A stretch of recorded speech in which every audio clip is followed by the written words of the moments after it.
و ملت تاجیک عصر سالهای دراز برای به دست آوردن این پدیده مبارزه می بردند و مردم تاجیک تاجیکان بدخشان از آن فخر میکنند که در سرآغاز استقلالیت امروزه کشور نمایندگان بدخشان نیز سهم ارزنده داشتند.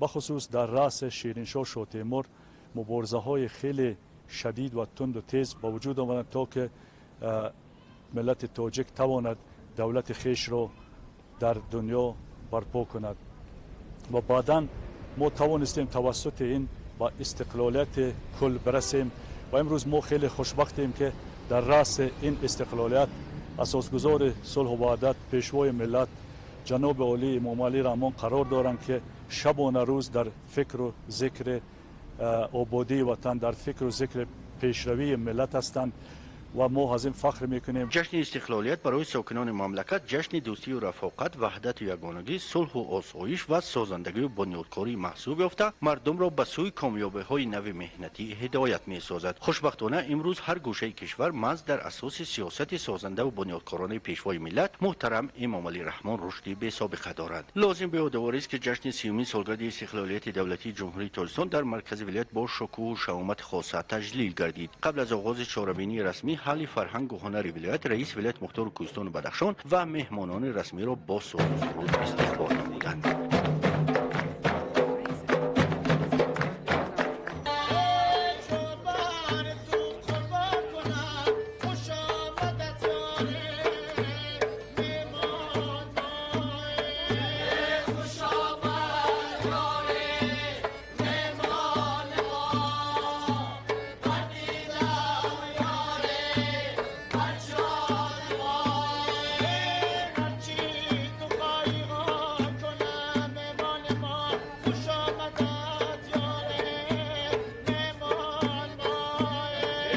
بعد پذیرایی در تالار تئاتر ولایتی به نام مهربان نظرов با صدا دادن سرود ملی به چهارمینی رسمی بخشیده به 30مین سالگرد استقلالیت دولتی جمهوری تاجیکستان حسن آغاز بخشیده شد.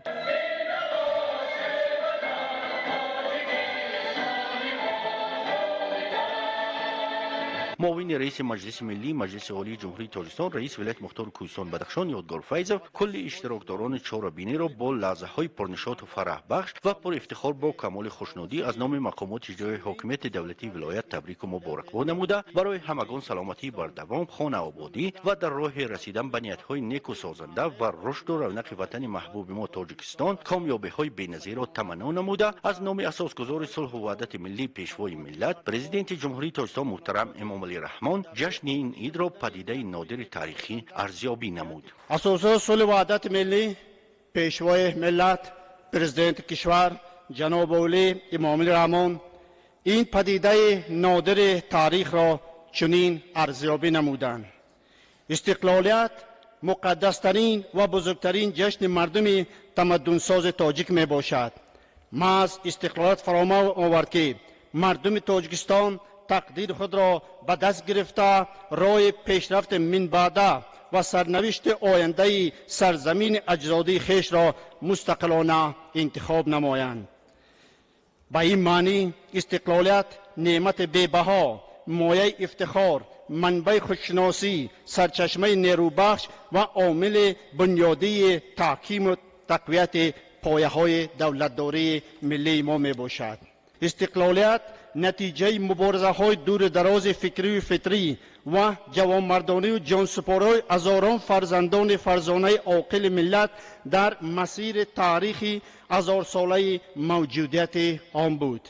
تاریخ 6000 ساله قوم آریایی گواه است که نزدیک به 3000 سال این قوم دارای عنعنه‌های دولتسازی و دولتداری بود. رئیس ولایت مختار کوهستان بدخشان تاکید داشت که بعد مکالمه‌های زیاد تاریخ 9 سپتامبر سال 1991 اجلاسیه غیر نوبتی شورای عالی جمهوری تاجیکستان دعوت 12 اظهارات درباره استقلال دولتی جمهوری تاجیکستان را قبول نموده این حجت تاریخی استقلال دولت جمهوری تاجیکستان را به حد بشر اعلان کرد و با همین سنه 9 سپتامبر سال 1991 در تاریخ پرغناوت ملت تمدن آفر و سربلند تاجیک صحیفه نو باز نمود. در خریطه سیاسی جهان کشور کامل حقوق با نام جمهوری تاجیکستان ارز هستی نموده، اما باعث تأسف است که آغاز سالهای صاحب استقلالی کشور به دوره بسیار حساس تاریخی روبرو شد. 9 سپتامبر سال 1991 وکیلان اجلاس غیر نوبتی شورای عالی جمهوری تاجیکستان دعوت دوازدهم حجت اظهارات درباره استقلال دولتی جمهوری تاجیکستان را قبول نمودند. همین حجت تاریخی قانونا استقلال دولتی جمهوری تاجیکستان را به حال بشر اعلام کرد و با امین صحنه 9 سپتامبر سال 1990 در شاهسر تاریخ پرقناعت ملت تمدن آفر و سربلند تاجیک صحیفه نو گشوده شد. در خریطه سیاسی جهان سوبیکت نو کامل حقوق به وجود آمد. استقلالیت تا کرسی مستحکم دولتداری نوین تاجیکان را گذاشته شرایط مهیا ساخت که ملت من بعد به صفت سوبیکت کامل حقوق بین المللی برآمد نموده ساخت، شکل و سمت و استراتژی دولت و سیاست را آزادانه انتخاب و معین نماید. در امین سیل کوتاه تاریخی میتوان خلاصه کرد که استقلالیت دولتی تاجیکستان تحفه تقدیر نموده آن در اساس مهنت و مبارزه و جان نثارهای نیاگان سرسپرده ملت به دست آمد. در جهان تا حالا ملت و خلقت هستند که عصرها امید به استقلالیت دارند، زیرا استقلالیت این نه تنها فعالیت بی ممانعت در مرز بوم وطن خیش، بلکه آن آزادی و استقلالیت اندیشه و تفکر را نیز فراهم می‌آورد. ولی صد افسوس که آغاز استقلال و قدم‌های نخستین در راه بنیاد دولت صاحب اختیار تاجیکان به دوره بسیار حساس تاریخی خلقمان راست آمد. تاجیکستان تازه استقلال ما با گناه خائنان و دشمنان داخلی ملت و خواجه‌های خارجی آنها وارد جنگ تعمیلی شهروندی گردید. دشمنان ملت تاجیک و بدخواهان دولت تاجیکستان می‌خواستند که با زور سلاح فرهنگ بیگانه را به سر مردم ما تعمیل کنند. در نتیجه کشور را بی قانونی و بی نظامی فرا گرفت. ساختارهای حاکمیت دولتی فلج گردید.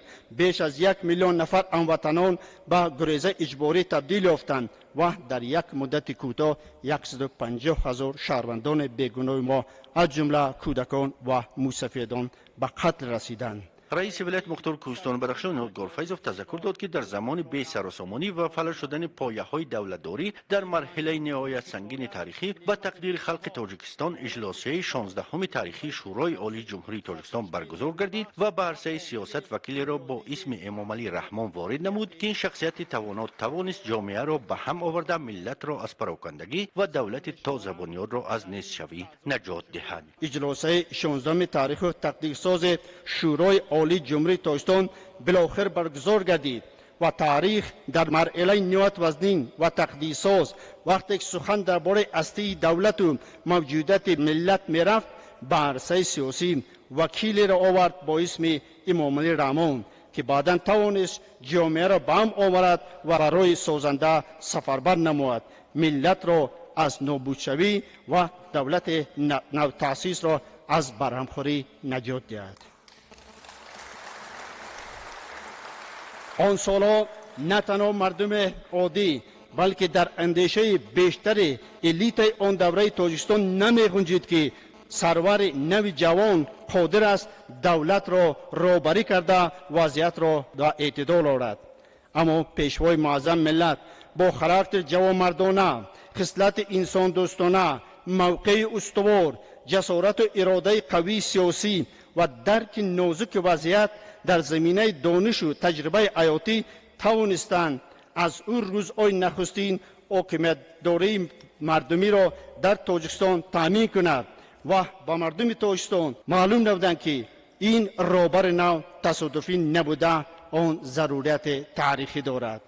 در سمای محترم امام علی رحمان دولت رهبر و ملت پیشوا را یافتند که قولشان با عملشان یک است و هر قراری که اجلاس قبول نمود محض توسط تلاش‌های خسته‌ناپذیر پرزیدنت مملکت جناب عالی امام علی رحمان عملی گشتند. سرور جوان در مرحله زمام دولت را به دست گرفت که اکثریت کل ساختارهای دولتی فلج گشته بودند و انستیتوت‌های دولتساز وجود نداشتند. جناب عالی فعالیت خود را به موجودیت یگان میراث مادی و مبلغی با ایجاد ایوی دولت نوین تاجیکستان آغاز نمودند. با قبول نمودن کنستیتوسیا که بهترین کنستیتوسیا دور بود و نوبسته به اما تکلیف فشارها تاجیکستان را دولت دموکراتی، حقوق بنیاد و دنیوی اعلان نمود. قبول رمزهای دولتی، پول ملی، تأسیس رکن نهادهای مهم دولتداری از جمله مجلس عالی دو پلاته، قوای مسلح و دیگر جنبه‌های دولتداری زحمت خسته‌ناپذیر جناب عالی در آن سالها بود. تاجیکستان همچون سوبیکت مستقل با نظام بین المللی از جانب اکثریت کل ممالک جهان به رسمیت شناخته شد. اما باید اقرار شد که این روند آسان و هموار نبود. رهبر دولت در اساس آموزش موشکافانه شخصیت‌ها را به حکومت نو جلب نمود که واقعاً حرفه‌ای بودند و مهمتر از این از پرینسیپ‌های دولتداری نوین که یگانگی دولت، دموکراتی، حقوق بنیادی و دنیویت آن حمایت می‌کردند در گرد خود جمع آورد. حکومت کنستیتوسیونی برقرار شد و هدف و وظیفه‌ها معین شدند. نهایت از ماه ایون سال 1993 رئیس شورای عالی جمهوری تاجیکستان محترم امام علی رحمان با سفر نخستین خود به ولایت تشریف آورده سنگ اساس تحکرسی رشد و انکشاف و ترقیات منبع ولایت مختار کوهستان بدخشان ماز در همان روزهای تاریخی گذاشته شدند. راهبر دولت با وضعیت منطقه از نزدیک شناس شده با قشرهای گوناگون، گروه‌ها و شخصیت‌های معروف ولایت ملاقات انجام داده در ردیف دیگر مسائل مبرم وابسته به دریافت راه‌های ترقیات ولایت و بلند برداشتن سطح زندگی مردم تمرکز نمود. زیر پرچم استقلالیت و وحدت ملی ولایت مختار کوهستان بدخشان چون دیگر منطقه‌های کشور تحت توجه خاص و در پرتو دستور ادارات پیوسته جناب عالی امام علی رحمان بوده دستگیری امروزه دولت حکومت تاجیکستان در ظرف 30 سال خیلی بامرام رشد کرد. در سال 1992 هزاران زادگان ولایت به زادبوم خود پناه بردند. نارسایی منزل، خوراک و پوشاک، زمستان خنک و بدتر از همه بی‌قانونیتی و معلوم و روشن نبودن فرد و جامعه مردم را به ورطه ناامیدی کشیدند. اما در همین وضعیت رهبر جوان و غمخوار محترم امام رحمان چندین بار از طریق وسایل اخبار مخصوصا به مردم شریف بدخشان مراجعت نموده آنها را امیدوار نمود که در ردیف حل مشکلات عمومی برای به اعتدال آوردن وضع در این گوشه وطن شب روز زحمت میکنند. توانستند با سازمان‌های بین‌المللی به خصوص فوند آخوان و دیگر برنامه گسترده کمک بشری را عملی نموده خلق خود را از مرگ نجات دهند. نهایتاً ماه ایون سال 1993 رئیس شورای عالی جمهوری تاجیکستان محترم امام رحمان با سفر نخستین به ولایت تشریف آوردند که سنگ اساس تحکرسی رشد و انکشاف و ترقیات من بعد ولایت محض در همان روزهای تاریخی گذاشته شد. رهبر دولت با وضعیت از نزدیک شناس شده با قشرها، گروه‌ها و شخصیت‌های گوناگون ملاقات نموده در آن روزهای وزنین در ردیف دیگر مسائل مبرم وابسته به دریافت راه‌های ترقیات ولایت و بلند برداشتن سطح زندگی مردم اندیشه‌رانی نمودند. پیشوای معظم ملت در نزد فعالان ولایت ابراز داشتند: من امینم که شما بدخشان را به یکی از مهمترین مرکزهای تجارت و سیاحت بین‌الخلقی تاجیکستان تبدیل می‌دهید و حکومت جمهوری تاجیکستان تیار است برای به این مقصد نائل گردیدن کمک ضروری خود را رساند. راهبر ولایت صنعت کوهی را اساس پیشرفت ساحه‌های اقتصادی و اجتماعی ولایت معنی داد نموده قید داشت که محض با دستگیری حکومت کشور برای اجرای کارهای اکتشافی گئولوژی کانهای طلا و مس نقره و نیکل در ناحیه‌های درواز ونج اشکاشم و راشقلعه و کان نقره یک جلوه ناحیه مرغاب برای 5 شرکت وطنی و خارجی اجازتنامه داده شده از خودکنی کانهای مذکور میتواند برای رشد صنعت تکان جدی بخشد. وابسته به رشد ساحه صاحبکاری قید گردید که سال گذشته در ولایت 3431 صاحبکار فعالیت داشتند که از این میان 2294 صاحبکار انفرادی با پتنت و 1137 صاحبکار با شهادتنامه به اندازه‌بندی جلب گردیده. از این حساب مبلغ زیاده 6 میلیون سومانی به بودجت واریز شده است. همچنین رهبر ولایت مسئله رشد انرژتیکا و به دولت ترانزیتی تبدیل دادن کشور و چاره‌های بهبودی بخشیدن به خدمات نقلیات، اصلاحات ساحه کشاورزی، رشد معارف، دستگیری شریکان رشد، حفظ سالمی اهالی، رشد تلویزیون و رادیو و دیگر بخش‌های مهم خواجگی خلق را مورد تحلیل و بررسی قرار داد. تنها در دوام سال 2016-2020 برای عمل شوی 75 لایحه مبلغ 1 میلیارد و 127 میلیون سومانی خراج شده است. بودجت ولایت مختار کوهستان ماشون سوبسیون بوده، عین حال 64% آن را مبلغ‌های سوبسیونی تشکیل می‌دهند. اگر سال 1992 بودجت ولایت 476 هزار سومانی تشکیل داده باشد، در سال 2000 آن به 4 میلیون، در سال 2005 به 28 میلیون و در سال 2021 به 320 میلیون برابر شد. یعنی بودجت ولایت نسبت به سال 1992 به اندازه 615 مرتبه و نسبت به سال 2000 68 مرتبه افزایش یافت. حجم درآمدهای بودجت مالی ولایت باشد در 5 سال آخر 2 مرتبه زیاد شده، سوبسیون از 89% به 64% رسانده شد.